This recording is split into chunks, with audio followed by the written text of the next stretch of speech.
Era una noche lluviosa. La lámpara titilante sobre mi escritorio y el suave crujido de la silla al recostarme hacia atrás hizo que me fijara en que delante de mí había un expediente antiguo, el archivo de Charles Lucky Luciano. Cada página amarillenta contaba una historia de poder, traición y sangre. Pero empecemos desde el principio. Charles Salvatore Lucania, ese era su verdadero nombre. Nació el 24 de noviembre de 1897 en Lencara Fridi, un pequeño pueblo de Sicilia. La vida allí era dura, pero no tanto como la que le esperaba en Nueva York. Su familia emigró a Estados Unidos en 1906, cuando él solo tenía 9 años. Se asentaron en el Lower East Side, un barrio asfixiado por la pobreza y la criminalidad. A los 14 años, Charles abandonó la escuela, encontrando en las pandillas lo que la vida no le daba. Comenzó trabajando para la pandilla de Five Points, liderado por Paul Kelly, y allí fue donde conoció a su alma gemela, Meyer Lansky, un joven judío que, al igual que él, tenía un brillante futuro en el mundo del crimen. También fue aquí donde conoció a Benjamin Bugsy Siegel, un hombre con el que compartiría una amistad profunda y brutal. El apodo Lucky le llegó por lo que parecía un golpe de suerte imposible. En 1929 Luciano fue secuestrado, brutalmente golpeado y apuñalado por una pandilla rival, los sicilianos bajo el mando de Gaetano Reina. Lo dejaron tirado en una carretera de Staten Island creyendo que estaba acabado, pero sobrevivió. Algunos dicen que la suerte le sonrió, otros piensan que fue su inquebrantable voluntad. Desde ese momento el nombre Lucky quedó grabado en la historia. Luciano supo ver la oportunidad cuando llegó la ley seca en 1920. Mientras otros mafiosos estaban atrapados en la violencia tradicional, Luciano entendió que el verdadero poder venía del dinero y la organización. Gracias a la prohibición del alcohol, surgió un mercado negro masivo de contrabando. Luciano no solo lo aprovechó, sino que lo estructuró como un negocio. Con la ayuda de Meyer Lansky y Bugsy Siegel, Luciano creó una red criminal que abarcaba desde el suministro hasta la distribución. Pero él no quería limitarse a las pandillas italianas.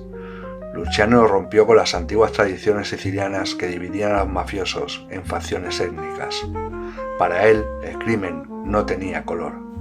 Se unió con judíos como Lansky y Siegel, e irlandeses como Owen y Maiden. La mafia americana, bajo el liderazgo de Luciano, se convirtió en una máquina de hacer dinero, unida no por sangre, sino por la ganancia. Pero el ascenso de Luciano no fue pacífico. En ese momento dos jefes sicilianos dominaban la escena criminal: Joe Maseria, apodado The Boss, y Salvatore Maranzano. Estos dos hombres estaban atrapados en una guerra a muerte por el control de Nueva York. Maseria era el jefe de Luciano en ese momento, pero entendió que no podía seguir a un hombre tan anticuado. La guerra castellamarese entre 1930 y 31 fue un conflicto entre las facciones de Maseria y Maranzano, que dividió a las familias italianas. Este enfrentamiento no solo ensangrentó las calles de Nueva York, sino que también marcó el principio del ascenso definitivo de Luciano.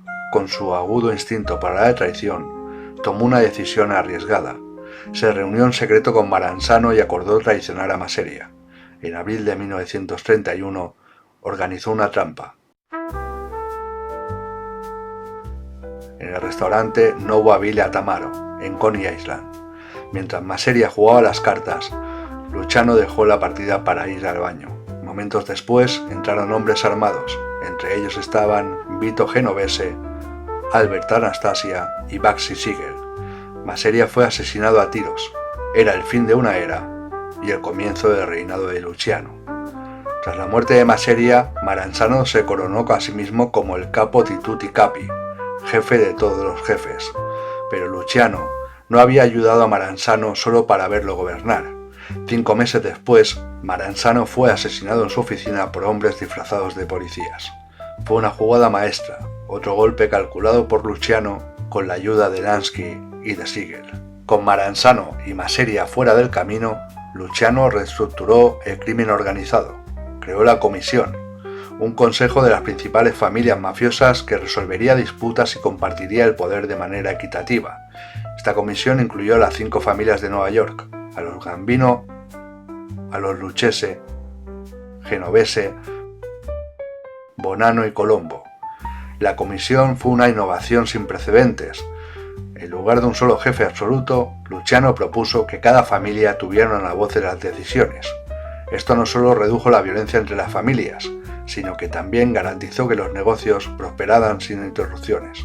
Bajo su mandato, el crimen organizado se convirtió en una entidad casi corporativa, una máquina imparable de generar millones a través del tráfico de alcohol, narcóticos, juego ilegal y prostitución. Aunque el ascenso de Luciano no habría sido posible sin sus aliados más cercanos, también estuvo plagado de enemigos.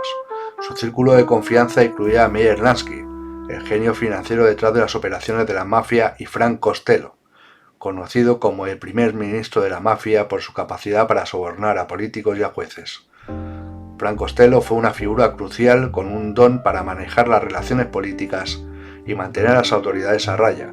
Mientras Luciano supervisaba la organización en general, Costello mantenía los engranajes políticos en movimiento, asegurándose de que la policía y los jueces miraran para otro lado. Vito Genovese, por otro lado, siempre había sido ambicioso. Si bien fue uno de los hombres más cercanos a Luciano, también tenía sus propios planes. Eventualmente, Genovese buscaría su oportunidad para apoderarse del control de la mafia. Las tensiones entre Luciano y Genovese crecieron a lo largo de los años, y aunque Genovese finalmente tendría su momento, en esos primeros años se limitó a seguir las órdenes de Luciano. El ascenso de Lucky al poder no estuvo exento de sangre. Uno de los asesinatos más notorios asociados a Luciano fue el de Salvatore Maranzano, como mencioné antes, pero hubo muchos más. Bugsy Siegel, uno de los más cercanos colaboradores y amigos, fue otro ejemplo. Siegel fue enviado a Las Vegas por la mafia para construir el primer gran casino, el Flamingo, pero Siegel perdió grandes sumas de dinero en el proceso, y sus excesos llamaron la atención de la comisión. En 1947, Siegel fue asesinado a tiros en su casa de Beverly Hills, en lo que muchos consideran un castigo ordenado por la mafia, aunque las verdaderas razones y quien dio la orden exacta aún es un misterio. Otro evento significativo fue la consolidación del poder de Luciano a través de la eliminación de la competencia. Tomaseria y Salvatore Maranzano fueron solo los más conocidos, pero hubo muchos más asesinatos a lo largo de su carrera. Cualquier amenaza a su poder era eliminada sin piedad. Se cree que Luciano estuvo detrás de la muerte de numerosos líderes mafiosos locales, incluyendo algunos de los jefes de las familias sicilianas tradicionales que no querían someterse al nuevo orden que Luciano estaba construyendo. En la cúspide de su poder, la caída de Luciano llegó de la manera menos esperada: una redada contra la prostitución. El fiscal del distrito de Nueva York, Thomas E. Dewey, se propuso desmantelar el imperio de Luciano, y aunque Lucky había diversificado sus operaciones, sus vínculos con el negocio de la prostitución terminaron siendo su perdición. En 1936 fue arrestado y acusado de dirigir una vasta red de prostitución, aunque el verdadero alcance de su implicación aún es debatido. Los testimonios de varias prostitutas respaldadas por Dewey fueron suficientes para condenarlo. Luciano fue sentenciado entre 30 y 50 años de prisión, una sentencia que parecería acabar con su reinado. Pero a pesar de su encarcelamiento, él continuó manejando los asuntos de la mafia desde la prisión. En un movimiento calculado durante la Segunda Guerra Mundial, Luciano ayudó al gobierno de los Estados Unidos a proteger los muelles de Nueva York contra posibles saboteadores italianos. A cambio de su cooperación se le ofreció la posibilidad de una liberación anticipada. En 1946, después de cumplir solo 10 años de condena, fue liberado y deportado a Italia, donde sus conexiones eran tan valiosas como siempre. En Italia, Luciano continuó manejando los negocios. Aunque el panorama había cambiado, la mafia siciliana, que había permanecido en gran parte de las sombras durante el tiempo en América, emergió con fuerza. Luciano intentó establecer una relación con las familias mafiosas de Sicilia, pero pronto se dio cuenta de que su tiempo y su poder estaban disminuyendo. Era un hombre que había construido su imperio en la violencia y la traición, pero ahora se encontraba en un lugar donde ya no tenía el control que había ejercido en Nueva York. Durante sus años en Italia intentó llevar una vida más tranquila. Se estableció en Nápoles y, aunque tuvo algún éxito en los negocios de contrabando y juego, no podía recuperar el poder que había perdido. Se le atribuyeron diversas conexiones y se decía que tenía influencias en el crimen organizado, pero el mundo de la mafia había cambiado. Las nuevas generaciones de mafiosos que habían crecido en la Italia de la posguerra estaban más interesadas en sus propios beneficios que en rendir homenaje a un antiguo líder. En 1962, Luciano murió de un infarto en Nápoles, a los 64 años. Su muerte marcó el fin de una era en la historia del crimen organizado en América. Los informes sobre su funeral revelan que, aunque el mundo del crimen había cambiado, muchos de sus antiguos socios y aliados viajaron a Italia para rendirle homenaje.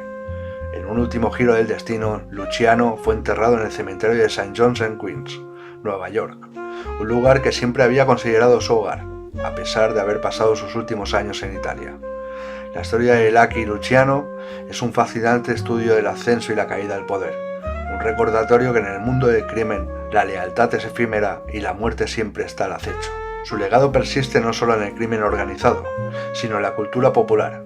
Películas, libros y documentos han retratado su vida, solidificando su estatus como un icono de la mafia. Ahora, mientras cierro este archivo, me doy cuenta de que Luciano no fue solo un criminal, fue un innovador, un maestro de la manipulación y un arquitecto de un imperio criminal que cambió para siempre la historia de América. Su vida está llena de secretos y de sombras, y aunque muchos creen conocer la historia, siempre hay más por descubrir. El misterio que rodea su vida sigue vivo, dejando a los historiadores y entusiastas del crimen con preguntas y respuestas. ¿Cuánto de su vida fue realmente su propia obra y cuánto fue el resultado de las circunstancias que lo rodeaban? Y sobre todo, ¿qué lecciones nos deja sobre el poder, la ambición y la inevitable caída? La vida de Charles Lucky Luciano es un recordatorio de que, en el mundo del crimen, como en la vida misma, la suerte puede cambiar en un abrir y cerrar de ojos.